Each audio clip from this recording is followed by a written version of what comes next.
welcome to all of you on this special day.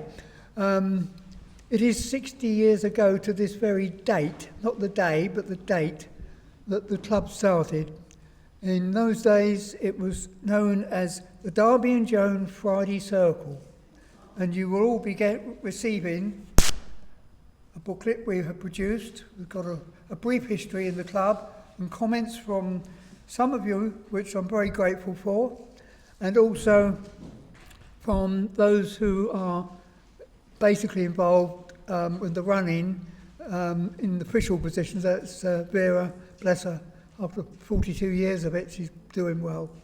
And Eve, who's taken on the secretarial role, and myself. So it's lovely to share this time with you. I hope you enjoy what you're going to hear. It's a real challenge. I don't know what Jenny is going to actually bring to you, but we'll try and fill in afterwards if there's anything that hasn't been covered.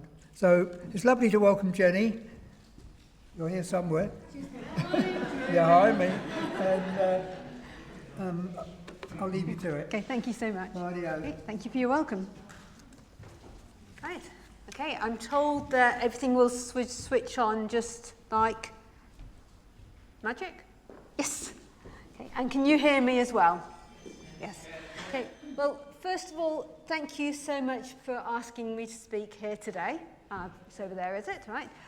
Okay. I'm here from Toy Box, and I was looking on my computer earlier, and the church has been supporting us for 20 years now, which, considering the charity has been running just over 25, 30 years, that means for more than half of our time you have been supporting us, so thank you so much.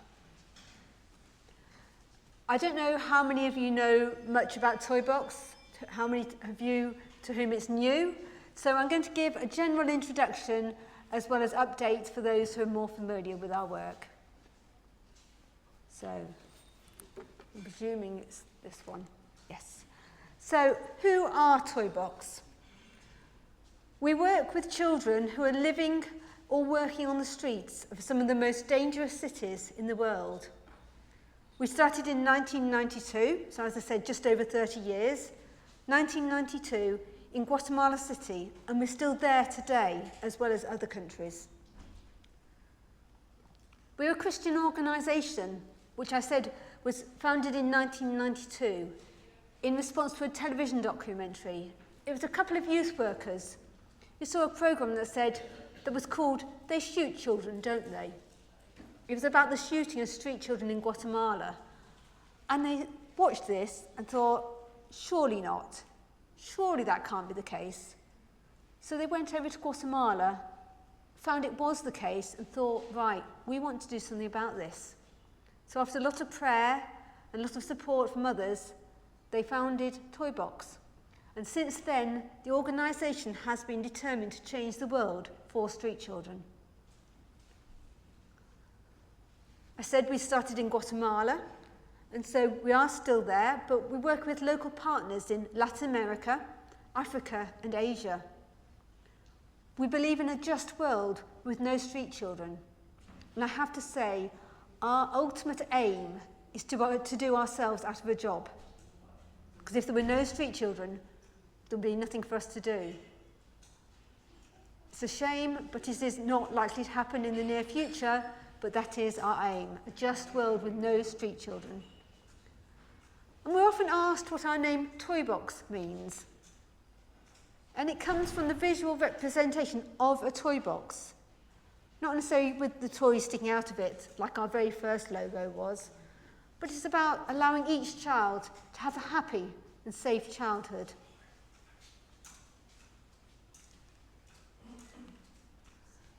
The UN estimates that there are 100 million street children. But I use the word estimate because we don't really know. And children are on the streets because of violence, migrations, war, natural disaster, family complexity. So many things we hear about in the news, and also so many of them that go undercover that we don't actually hear about. And due to the complexity of the individual situations of each street child, it's a real challenge to produce a universal definition for street children. But Toybox uses the following UN definition, which says, boys and girls for whom the streets has become their home and or livelihood, and who are inadequately protected or supervised by responsible adults. These are children who have had to grow up too fast, face the adult world too quickly, and sadly, as I said, there are hundreds of millions of street children globally. And when you think that there are, this is where I do a quick count up, about 60 people here, would you say? 60 to 100 people here? Well, it's hard to get our thoughts around hundreds of millions compared to that, isn't it? And that is why Toybox is working so hard to change that world. Some of our motivations. Job says, and this is from the Message version, so the poor have hope and injustice shuts its mouth. And as Nelson Mandela said, overcoming poverty is not a gesture of charity, it's an act of justice. It's the protection of a fundamental human right, the right to dignity and a decent life. And we could no doubt find lots more quotes, both from the Bible and from other leaders who've inspired change. So where does Toybox work? Well, historically, I said we started in Guatemala. We then moved into Bolivia and El Salvador. And then in 2015, we moved out to work in 2 new continents, Asia and Africa. So that means that the organisation is now working with street children in 6 countries around the world, which you can see on our map. Guatemala and El Salvador, Guatemala and El Salvador, I beg your pardon, which are in Central America, Bolivia in South America, then Nepal and India in Asia, and Kenya in Africa.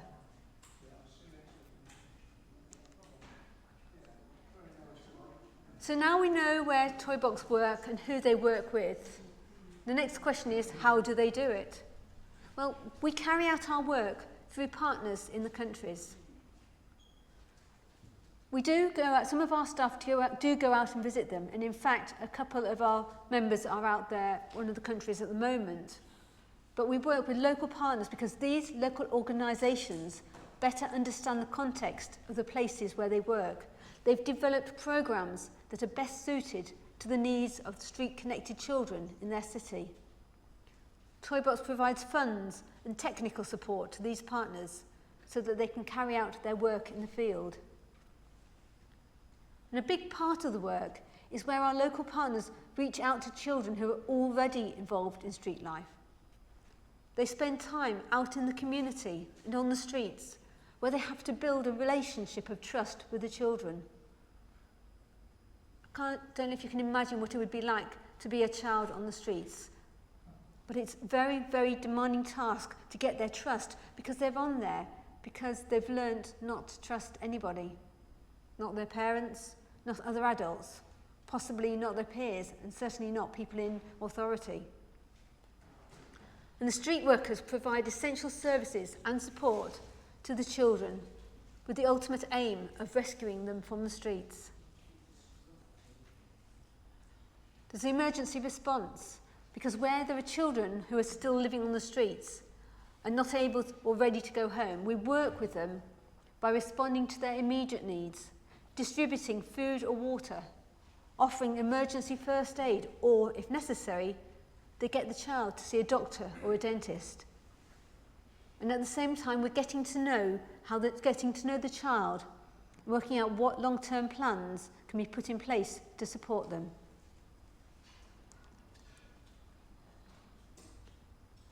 I've already mentioned the emergency healthcare, but we're also working with the children and local healthcare centres and providers to ensure that children can get access to healthcare as and when they need it.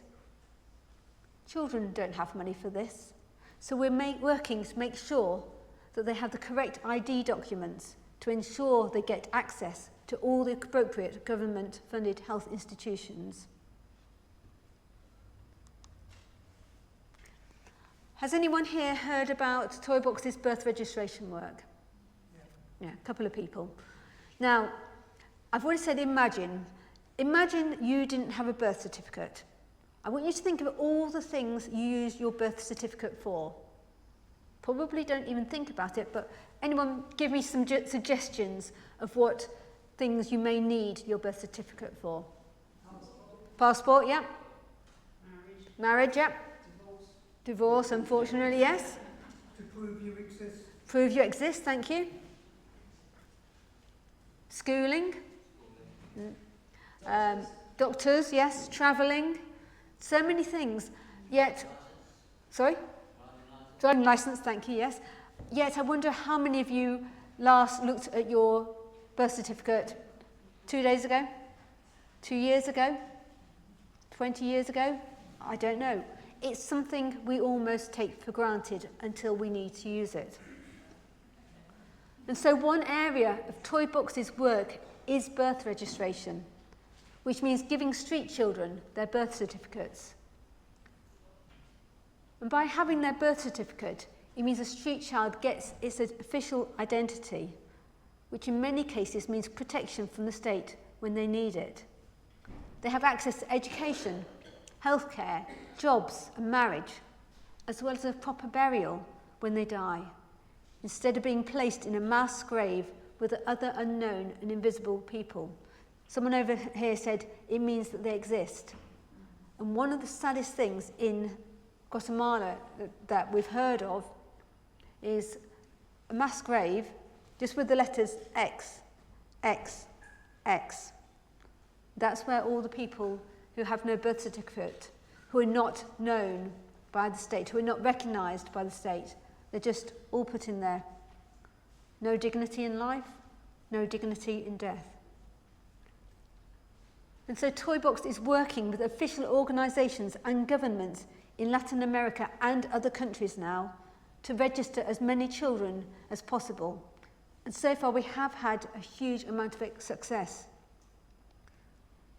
The average birth certificate costs around £44. It varies between countries, but if you take all the countries we work in, take the prices together, add them up, divide them, the average is 44. And that may not seem a lot of money to us, perhaps not quite a tank of petrol these days, a meal out. Things are getting expensive, I'm aware. But for a street child, they would rarely see even half of this in their entire lifetime. And a birth certificate opens doors and opportunities which could ultimately save a child's life. And I'm pleased to say, delighted to say, that thanks to the support of many people like you, we have already registered more than 10,000 people. We started it in 2013, to give you the context, so that's in 10 years we have managed to register more than 10,000 people, probably more now. So with this in mind, let's think deeper about the things that a birth certificate enables the child to do. Identity. They exist officially, because for some of the children, not existing affects their self-esteem, which then leads them on to the streets because they think they were worth nothing more. I think that is, yeah. They think they're not important. Education. Without education, they can't learn, which means they can't gain skills and qualifications, which means, once more, they're back in the poverty cycle. We hear so many stories of children who are allowed perhaps to go to the first grade in school. They want to take their exams and they said, okay, let's see your paperwork. Haven't got paperwork. Sorry, no exams. Sometimes they'll go back and repeat grade 1. Can't take the exams. Go back and repeat grade 1. Stuck in a cycle, and sooner or later they might give up. Other children manage to get higher up, but still they come to this thing, no documents, they can't take exams, they can't go further. Healthcare. If children are ill, they can, we assume that we can go to the hospital and doctors to get better. And so with a birth certificate, they can do that. And life-saving immunisations come under this bracket as well, which is something that we perhaps take for granted here in the UK. Jobs, we mentioned. Without a birth certificate, the children can't get an official jobs when they're older, which means they're more open to exploitation, unfairly paid jobs, which again keeps them in poverty. Marriage, we've mentioned, but also means they're more likely, if they're registered, they're less likely to become victims of child marriage. Protection. With a birth certificate, they're less likely to be victims of trafficking. But if they are trafficked, we've got a better chance of finding them and uniting them with a family. Opening a bank account. Getting a passport. Voting, we didn't mention. And I've already said about the burial, about the XXX children. There's so many things that we rarely think about, yet it's clear to see how obvious these things are and how normal they seem to us. They really are basic rights to enable children to live full lives.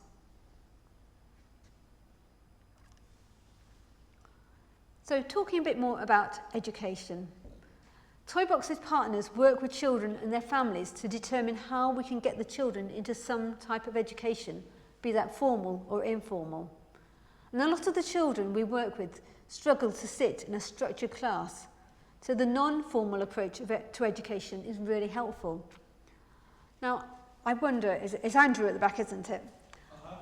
Is there any chance you could click over to the little video that's called Mobile School?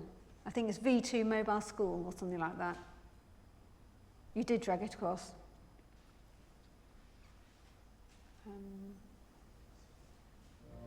Thank you.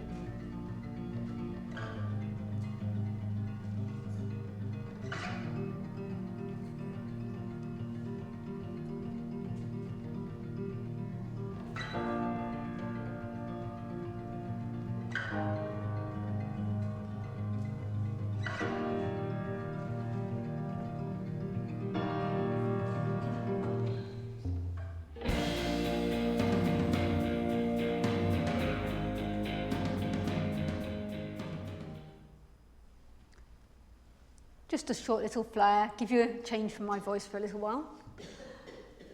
As you can see, our Easter appeal this year that went out to our supporters was about the mobile school in Nepal. It meets children in the streets, it works for a limited number of hours, and by going to that informal education, it gets them interested, it gets them getting the first skills, and then if at all possible, we'll get the child into school to then support them with after-school homework clubs, school uniforms, and generally building up their confidence so they can attend mainstream school. But each hour we get a child into some form of education helps to improve their life chances. Now for a longer video, but this one is on here.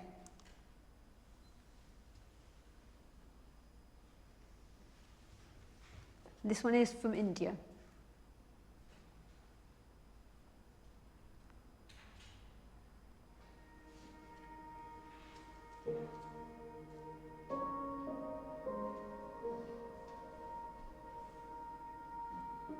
सामाजिक संस्था चेतना दिल्ली में काम कर रही थी और बहुत अच्छा काम किया।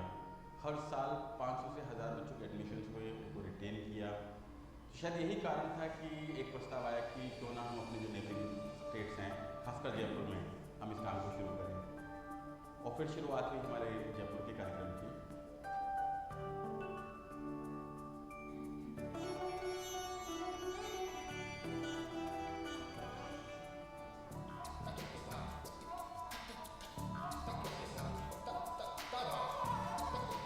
शुरुआत में मैं कहूँ तो इतना आसान नहीं था।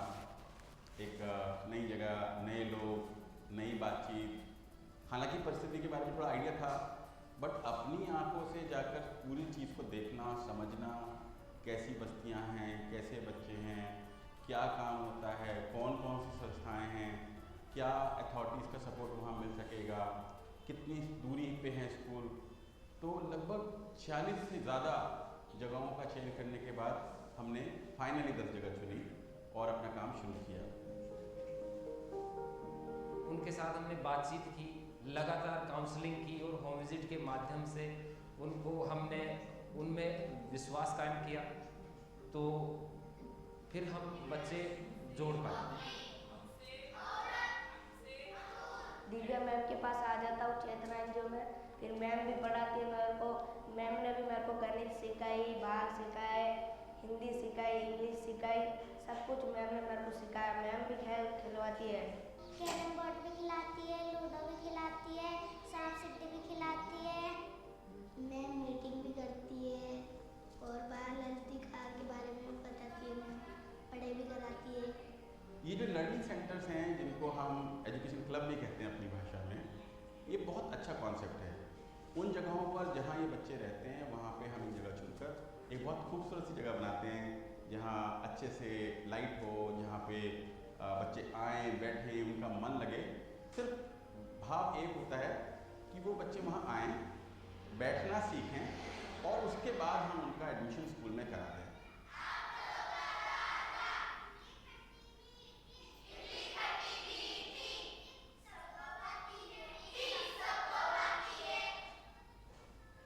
पहले मैं घूमता फिरता रहता था, फिर मेरे को पढ़ाई वढ़ाई कुछ नहीं आती।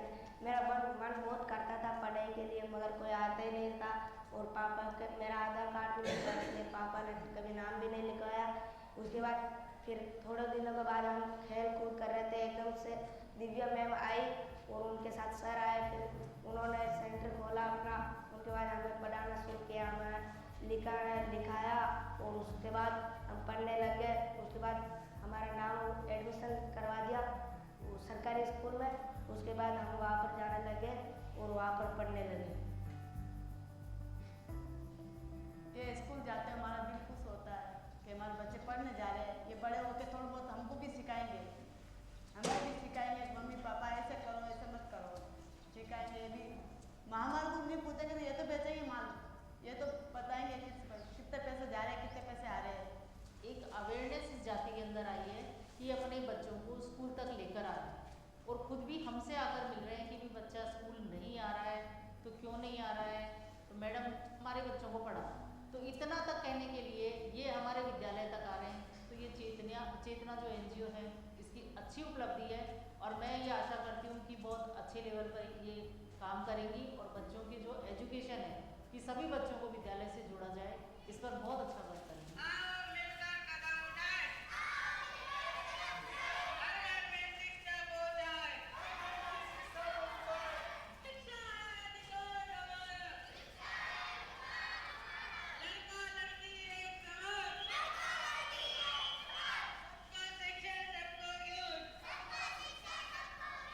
In the upcoming days, our main priority will be that all the children will get school admission as early as possible.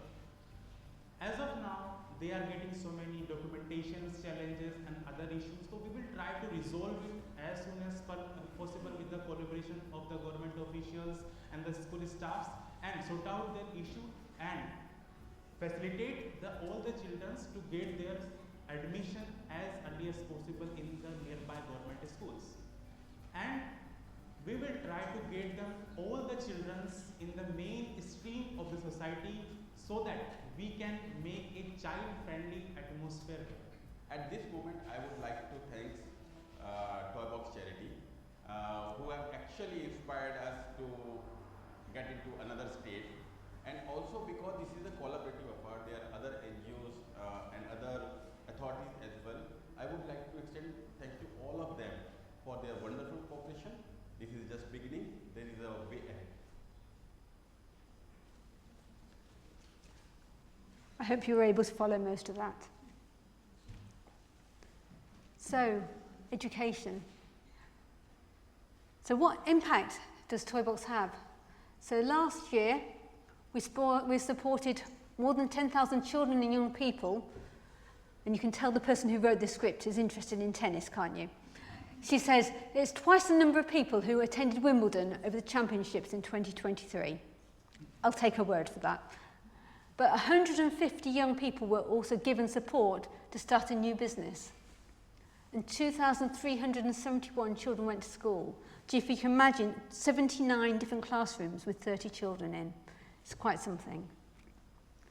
Okay, so over the last 10 years, you'll see we've moved from 4 countries, well, we've moved different countries, we've supported 10,000 children. The birth registration, as I said, since 2013, we've gone from no birth registrations to over 10,000. The income has gone up significantly. Our partners have gone from 1 to 7, and we are doing more. Education, access, justice and healthcare. Now, did you notice which one I skipped over very carefully? The countries, because I have breaking news. As of a couple of months ago, officially released to our supporters this week, we are now in 7 countries. I purposely didn't put it on the map at the start because I wanted to share it here. We've now started working in Ethiopia. And on our website it says, Toybox is thrilled to announce the launch of a new pilot project in Addis Ababa, aimed at increasing access to both non-formal and formal education for 250 street children. The initiative, which will be run by local partner Chadet, seeks to empower children in street situations by providing educational opportunities and a safe, supportive environment that nurtures their social and emotional well-being. So it will be working on piloting the provision of non-formal education, like you've seen, for example, in Nepal, facilitating evening classes, and then integration into government schools.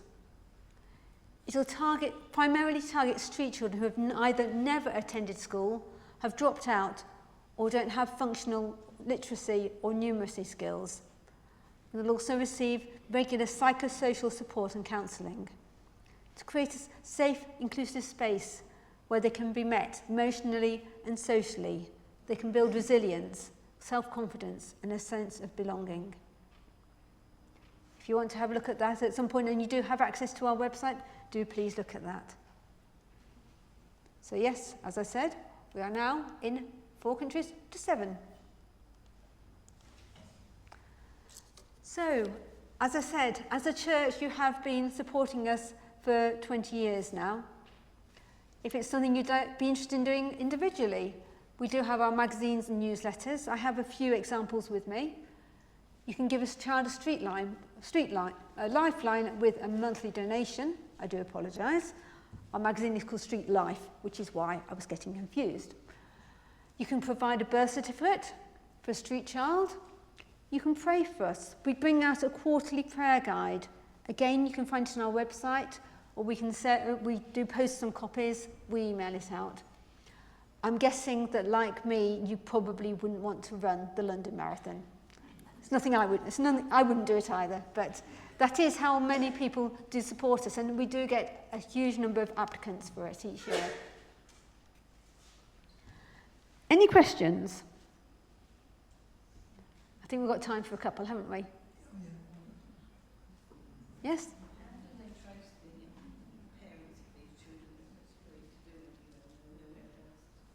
Okay, so the question was, how do we trace the parents of these children? Okay, well, the first thing is, some of these children are still with their parents. Sometimes you get 2 or 3 generations on the streets. Likewise, some of these children are living at home still, but they're spending most of their time on the streets trying to get money to allow the family to survive each day, each week. And some of them know where their parents are, but because they are scared of violence, they're moving more and more on the streets. But if it's a birth certificate we're talking about, then if we don't know the parents are, or the parents have died, it is very difficult. The process for a birth certificate can take up to 2 years plus. There was one example recently where they managed to get it, because you have to not only trace the 2 parents, or know where the parents are, you also need witnesses of the midwife who attended the birth. And in this particular example I'm thinking of, the midwife had died. So they had to find different ways of validating that birth registration. So yes, it can be a long process, especially if the child's living with a mother, and in countries like India or other countries where the father has gone off to a different village to work, so it can take a long time. Yes, thank you. Yes, at the back, sorry. Aha, clever. Hello? Yep. While the street children are being educated, are they still living on the streets? Yes and no. Okay? Because what we have to be very aware of is sometimes if the children stopped earning, the families wouldn't live at all. So that's why in some of our things it says about evening classes. Let me have a look. I think it is on... Yes, so for example on my Ethiopia thing here it says... so in Ethiopia, the high number of school-aged children combined with limited school capacity has led many schools to operate in 2 shifts. It allows them to attend either in the morning or in the afternoon evening. And it means that that if they're unable to attend school in the morning due to other responsibilities such as earning a small income, it means they can go in the evening as well. So we are trying to meet them where their need is. Children, you say, are they still on the streets? Yes, working, might still be living on the streets, but eventually we work with them. If we can get them back with their families, wider families if necessary, because it might not be safe for them to go back to their immediate families, we do. Others, they create units on the street, like family groups, but not blood-related families, but groups where they trust each other and they all support each other. But the ultimate aim is to give them a chance to move off of the streets. Yeah.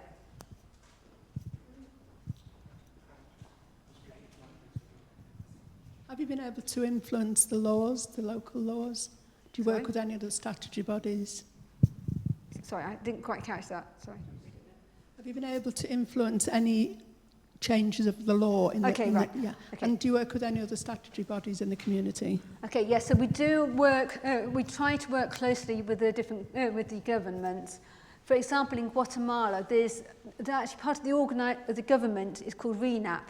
It's an organisation which is responsible for the birth registration, and we are working closely with them to make, because if a child is registered within, I think it's 40 days, 60 days of their birth, it's a lot cheaper. It only costs the equivalent of £1 for us, which is still astronomical for many of those families. But if you get a child registered in those days, in those early days, it is a lot cheaper. So we're working with RENAP in Guatemala, also in other countries, saying we need to raise awareness both with the families, with midwives, with the hospitals, so that these children can get registered earlier. And like we are working to get children into government schools as well.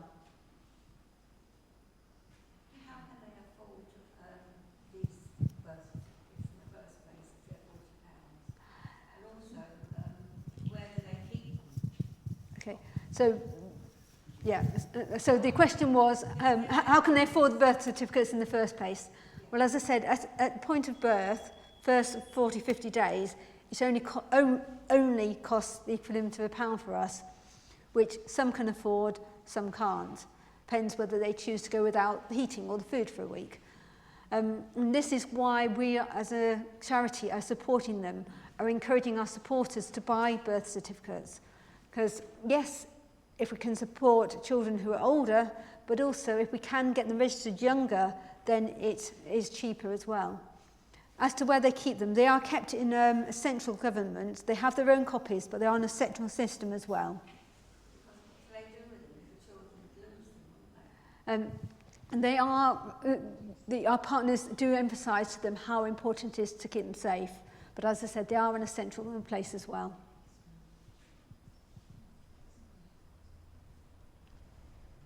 Okay. Do the children do a full day at school? How many hours?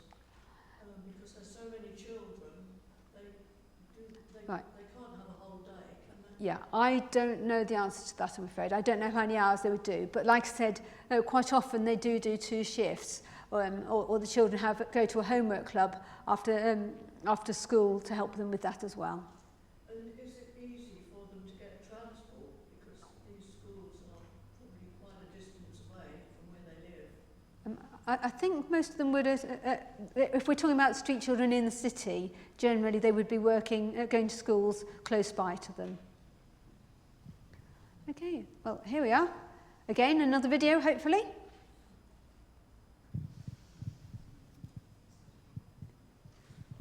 Is this the number 6 or number 9 or whatever it is?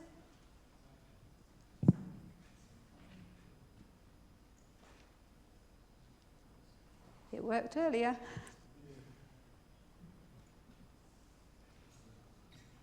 Oh, nope. Thank you. So from them, and from all of us at Toy Box, thank you.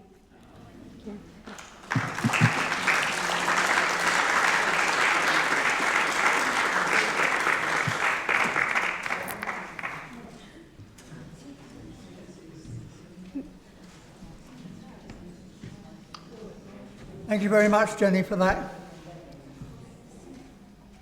Back in the 90s, Duncan Dyson, who was the founder of this organisation, came and visited the church to the Ladies' Evening Fellowship, which used to meet on a Wednesday evening. And he brought a number of books with him to sell. It's entitled The Miracle Children. If you could get through reading that without shedding a tear, you haven't got any compassion. It is utterly amazing, not just for the work they did, but the way that God granted them money, provided them with money. I wonder how you would feel if you were going for a mortgage and you virtually had no income, and the broker said, well, how much can you give? How much of deposit have you got? What is your earnings? How are you going to do this? And they put on the form, God will provide. And he did. That is how they lived and the organisation started. If any of you want to borrow this and read it, I will lend it to you, but it's very special because it's signed by Duncan, and June had it when she was at the evening membership there. It is a challenging story, and I'll deal with a little bit more of it at the end of the afternoon. I'd like to thank you all for coming. If you feel that you would like to contribute to the work, we're going to hand round the offertory bags for the church, and it's entirely up to you. There's no obligation whatsoever. Jenny made mention of the support we've given, and 2 years ago we actually did an alternative Christmas card here, where instead of providing or sending Christmas cards, we donated money, and that went to Toy Box then, quite a considerable amount, and in actual fact, I'm jumping the gun, but it's intended that the same thing will happen this year. So Thank you. we'll deal with that later on. But that is a little bit of the story. One thing that comes to mind very much, having read the book, that those children so desperate to ease the pain of the situation they're in, and they're some are kind of 18 months, 2 years old, who have fled home for safety, they sniff glue to nullify the effect of empty stomachs or abuse or anything else. That is what the street children were about. And as it said, Jenny said, they shoot street children, don't they? Because they haven't got a birth certificate. There's no record of them having disappeared. It's a horrendous situation. I leave that and challenge you and your pockets to support the work. Thank you. And thank you, Jenny.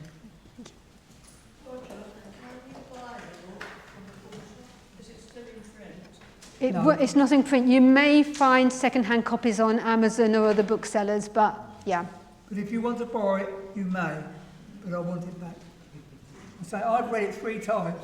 And every time you get certain bits, the tears flow. Thank you. See you on its way.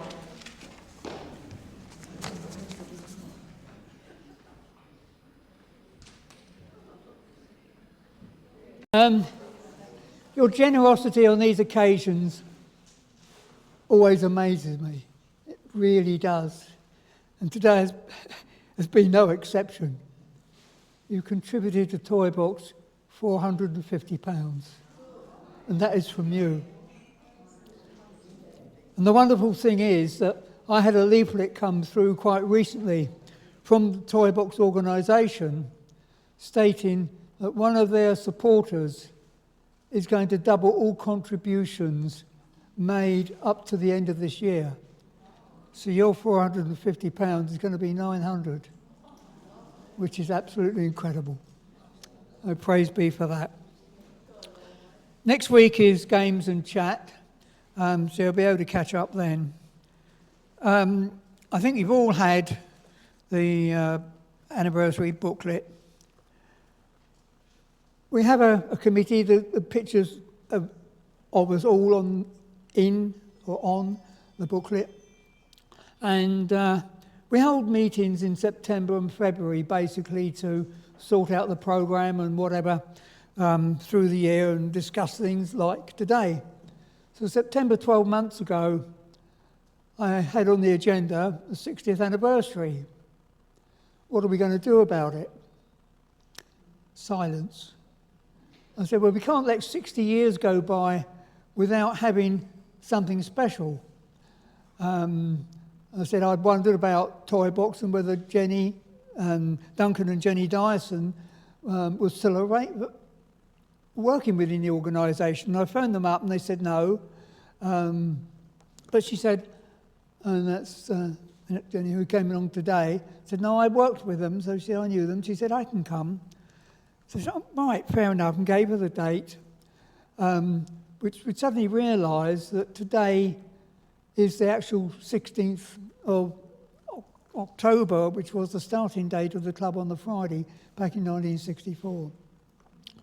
The leap years and the change of our date from being a Friday to the Wednesday has facilitated that.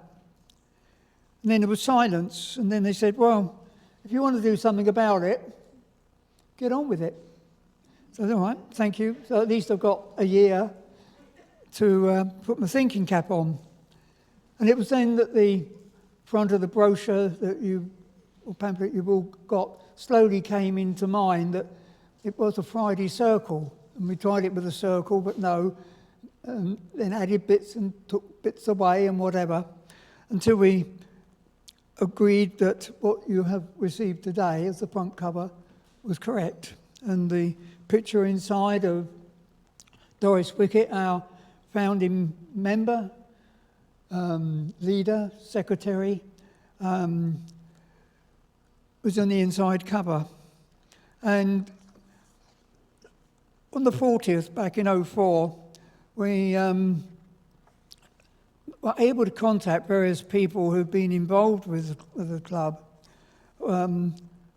And obviously by that time, both Doris and Reg, who I knew quite well, and there's a plaque at the back of the church by the PA system in memory and honour of Doris and all she did. And through a camping friend, actually, who lived in Sheffield, which I knew David, their son, had gone to, she hunted around and found him, went on the website, and then came back and said, oh yeah, my friend did. He's quite a famous person up here. He's got a brewery and all kinds of things. Anyway, we asked David if he would prepare to come down, and said yes, he would do that.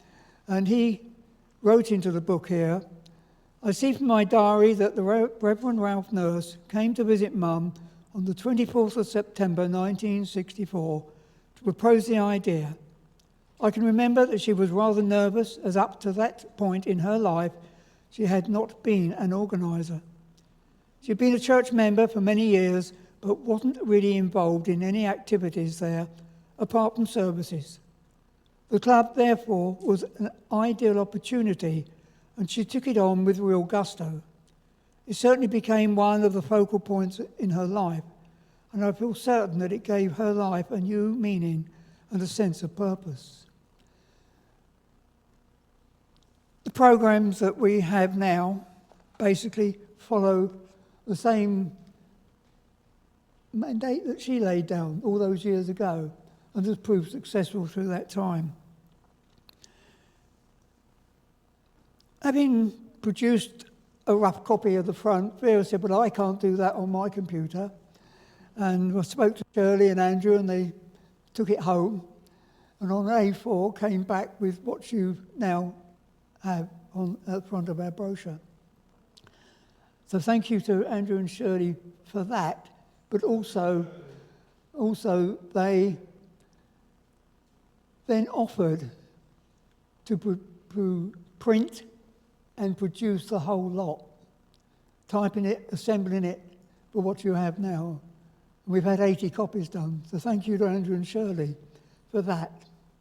To all of you who have contributed with articles, bits of interest that are in there, things that come to mind and you have put in there, and thank you to Vera for typing that out.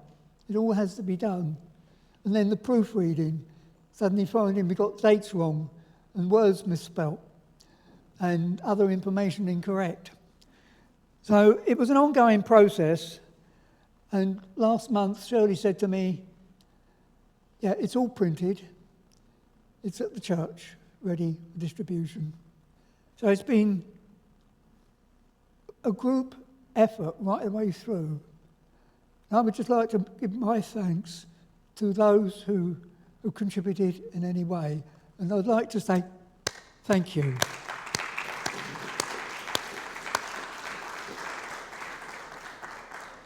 As I say, we have a committee here as such. It's a committee that is not elected. They come and go as they wish. And today we're saying a farewell to one who's been very supportive and is familiar to all of you. And that's Di. She's stepping down from her role of taking the money from you when you come in. And she's not going to be leaving. She's going to sit on the table still with Anna and Lydia and Gloria in that area. And it's lovely to have her here this afternoon as a member, not having to participate, although she has. So if Vera would like to give the Di now a bouquet of flowers. Thank you.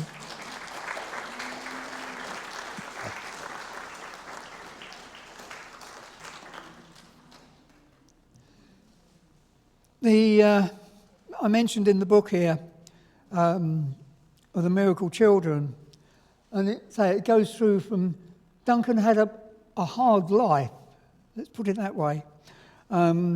He was the youngest at that time with two older sisters, and his father worked on a gardening estate, and if his mother wanted to go out, she would go out, lock the doors. It didn't matter what time of year it was, whether the children had any food to eat or not, and they would be turfed out in the garden. Come rain, wind, snow, whatever. And they learnt how to burgle their own house to get in, but they paid for it and severely punished for what they had taken. That was Duncan's background when he became a juvenile delinquent criminal. But he suddenly realised that at times God or something, let's put it that way, as far as he was concerned, was protecting him. He burgled a neighbour's house because they were out, and they came back while he was there, and he just walked out the front door with them coming in and out. It appeared as though he was invisible. And other things happened like that. And it's a wonderful story. And as Jenny has said, they were the founding members, really, of it, having seen on the Everyman programme, BBC Everyman programme, many years ago, of the camera crew in Guatemala going up to a bridge and collecting the bodies of two young children who had been shot. Because they had no birth certificate, they didn't exist. And that hit them up really hard. And they were working with young people in a church, I think it was in Aylesbury. And they just felt then they needed to participate in relieving the suffering of the children. As I said earlier, children who would sniff glue to numb the effects of starvation and hunger. Many of them, possibly only 2 years old, had left home because of physical or sexual abuse. At the end of the book, there's stories of children who have been through the care home. They set up children's homes for the boys and for the girls so they had somewhere of their own, a room of their own, clean clothes, food, showers, everything. And this little story of Marlena is quite long, but I'm only going to read just a little bit. Marlena has experienced the worst that life can throw at you. But she is able to say that it's because of Jesus that today she is a changed woman. Marlena came off the streets in September 96 at the age of 15. And together with a small group of her friends, was offered a place in the training centre. A year later, I talked with Marlena about her life and how it was that she had changed so much. She explained it all in a letter, and I'll just read the first bit. I was born on Christmas Eve. When I was 5, my mother gave me to a lady because she did not want me anymore. The lady made me beg on the streets for money, and when I was 9, I was forced to have sex with many men. If I refused, I would be burned with lighted cigarettes. I have many scars now because of this.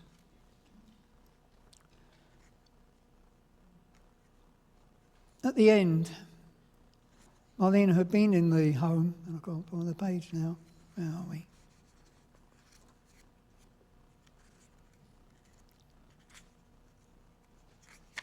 Sorry, I had a piece of paper in there.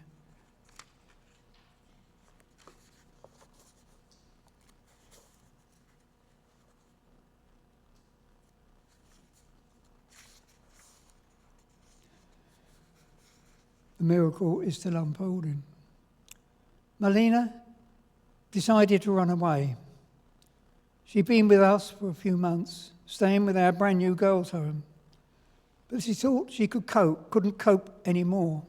So one night she gathered a few of her things together and quietly opened her bedroom door, which led to the garden. As she crept along the path, she looked back at the home. She told us later that as she turned to take in that final view, she saw 2 angels hovering above the home. Immediately, she ran back in. She knew God was with her. Is He with you? Do you know that? Have you experienced that? A sudden peace or presence in your life which you can't explain? As I've said many times before, I'm only here because of God's grace and His hand of protection on me throughout my whole life. It's given me strength to be here today, to stand here and witness to my Lord. You don't know the peace that He brings. And it's summed up, I feel, in a chorus I used to sing as a child. Peace floods my soul, for I have a Saviour.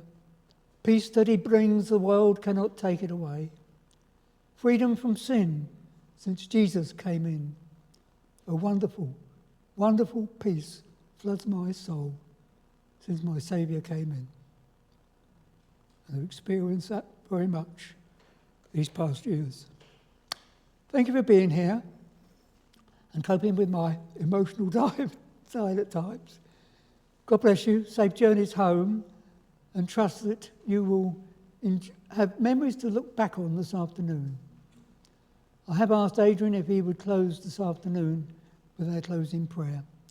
So I'll hand over to him now.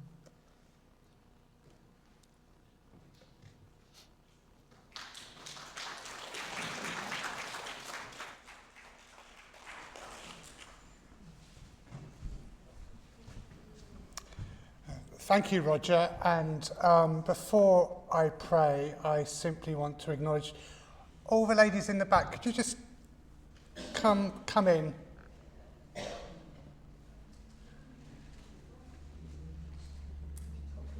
Yeah. And they're saying to themselves, what's he doing now? He's going to embarrass us, and we wish he wouldn't. But I want to say thank you to you all. Thank you to everyone who's made this afternoon work so fantastically well. To Vera and Roger who organised today and the committee, and to those who've helped with the washing up, tidying up afterwards, for Shirley and Madeline who's carted, they must have done their 10,000 steps just going up and down that foyer today. Not quite, okay, a few more times then. But to say thank you to you all, Roger and everyone, for just making this afternoon such a lovely time to be. We've all had our wonderful fill of food, but it's been wonderful to be together, so thank you to you, I'd just like to say.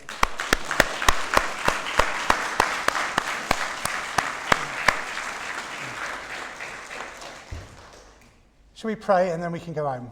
Yeah.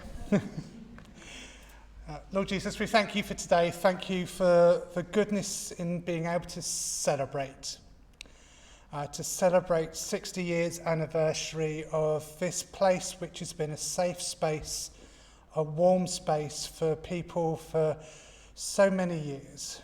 We thank you for those who were there at the beginning. We remember those who we have lost along the way. We give thanks for all those names, for all those lives. And we thank you also for all those who continue to work so that people like us can come and just be and belong and enjoy and build friendships. Long may that continue, Lord. Amen. Amen. God bless you and go in peace.